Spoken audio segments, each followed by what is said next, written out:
All right, Ryan, thanks for joining me. Obviously, here at Western Financial Place, but I'm sure you'd rather be on the bench and be in a broadcast booth. No But question. No question. times we are, but thank you for taking the time to join with Oh, me. absolutely. I guess first off, elephant in the room, how are you doing? How are the players doing given the extended delay in the regular season start? I mean, we've been managing it the best we can, just like everybody else. Obviously, the provincial health office and some of the rulings that they've put in place have certainly made things a challenge for us. But I mean, the guys have been great. I think we're heading towards a holiday break, which would be nice. Give the guys a little bit of a breather from everything that we've been going through. But the guys have been great. The mindset's been great. The focus has been great. The buy-in's been great, despite the challenges. And through the challenges, you did manage to get through training and have kind of an idea of what we might be seeing when eventually we do get back on the ice here. How are you feeling about the roster, and is it set? Can we expect any more moves in the coming weeks? Nothing I foresee. I mean, I'll never say never, but at this point, I mean, we like the group that we have. We identified some guys over the summer. We identified some guys through rookie camp and into training camp that rounded out our group quite nicely, and players that have bought into what we're doing, players that share the right mindset and want to be part of our culture and start something special here. We've talked a little bit about the leadership group before, but a little bit more into some of the other guys, quirkiness. Like if you had a Brad Marchand on the team, kind of a peskier guy that. Some guys have emerged with some different elements of their game, that's for sure. Yeah. I mean, there's been a handful of guys that maybe play a little grittier, a little greasier than you thought. Right.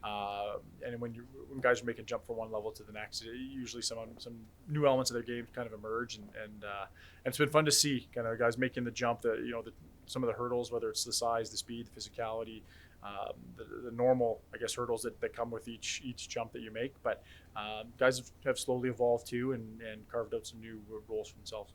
You mentioned identity before. How important is that for an expansion team, and what is that identity on the outset, with the crystal ball in hand? Yeah, I mean, it's something that we talk a lot about as an organization, but the identity that we wanted to have was a group that works hard, a group that shows up every single day, and then ultimately when we get on the ice, we want to play fast, and we want to be a team that's hard to keep up with. But ultimately a team that plays with strong structure and a team that buys into that. And we've done that all along from day one. We tried to implement that as a coaching staff as something that's going to be a key component of what we do and what will make us successful this year and in years in the future. So the identity's been there. I mean, win, lose, or draw, I think our guys have shown up every single night and have put in that effort where we're trying to push the pace. We're trying to make teams play at an uncomfortable level where they can't sustain it for as long as we can.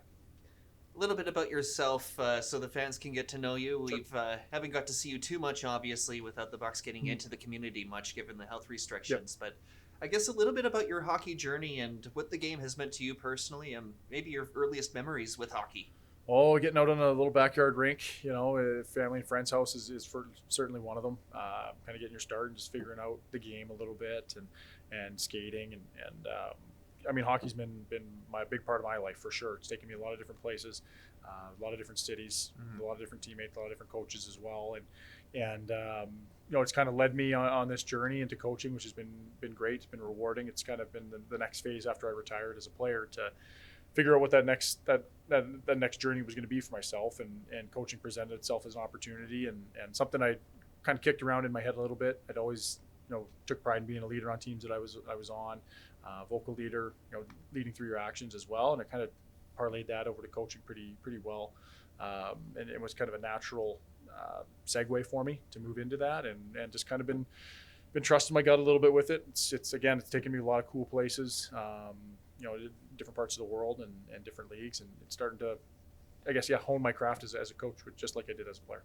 Pretty far traveled, as you mentioned, obviously coming from the Ivy League area and then making your way out this way. I guess some of the experiences that you bring to Cranbrook, just from your career and your past, at collegiate level and, Sure. Through other places you coached. Yeah, I think a lot of it, whether it's as a player, particularly the last 5 years I spent at Yale as a coach, have kind of allowed, I shouldn't say allowed, but something that Nathan and I talked a lot about was establishing the culture, what we want it to be about here, the professionalism, and doing my best to transfer as much of that NCAA Division I experience that I have here to Cranbrook, and giving the guys as much of that as we can. Obviously, it's different, whether it's budgetary, whether it's the players, the age, the maturity level, what you're dealing with. Everything you kind of tailor it to what you're needing, but the guys have been great. They've bought into what we're doing with it.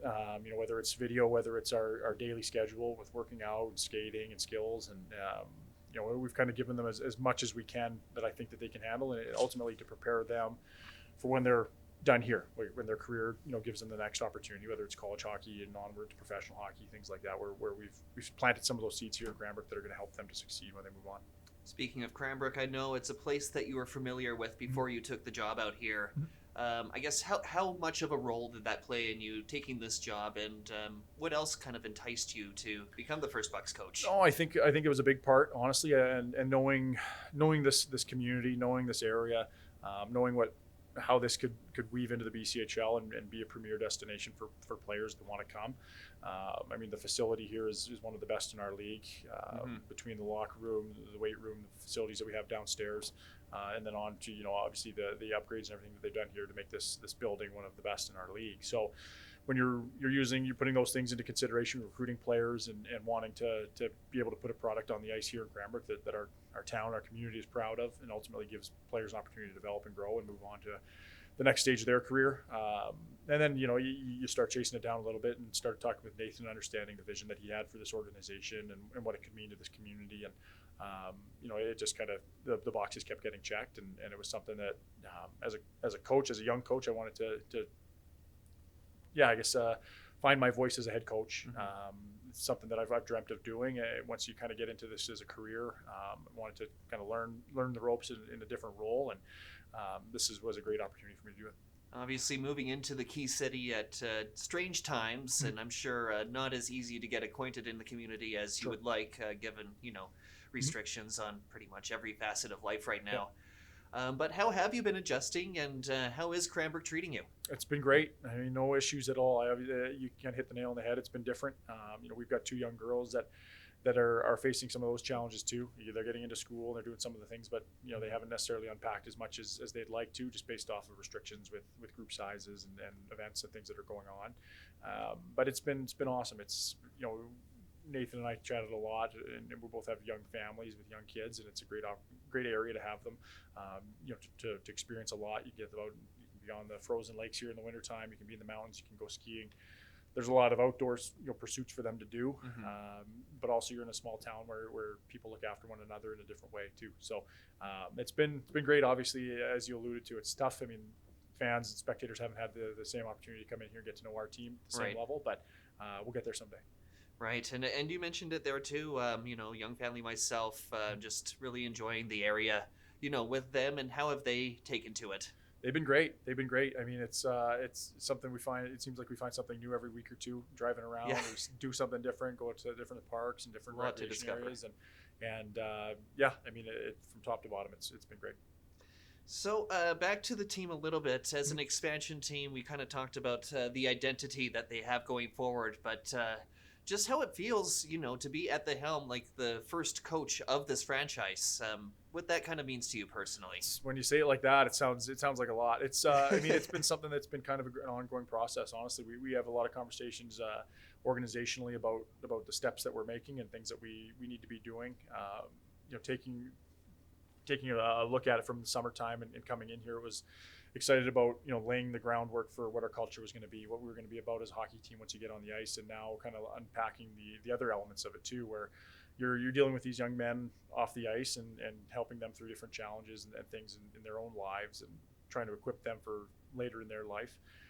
But it's been, I guess when you lay it in front of me like that, it's a little, it seems a little challenging, but it's been, day to day, you're busy, you're in the thick of it every single day, and but it's been a great challenge. Yeah, I didn't mean to put you on the spot there, but it's it's a big deal in the Key City, sure. And it's an exciting time for sure. And as you said a couple times, we'll see fans in the building, even more exciting. Yep.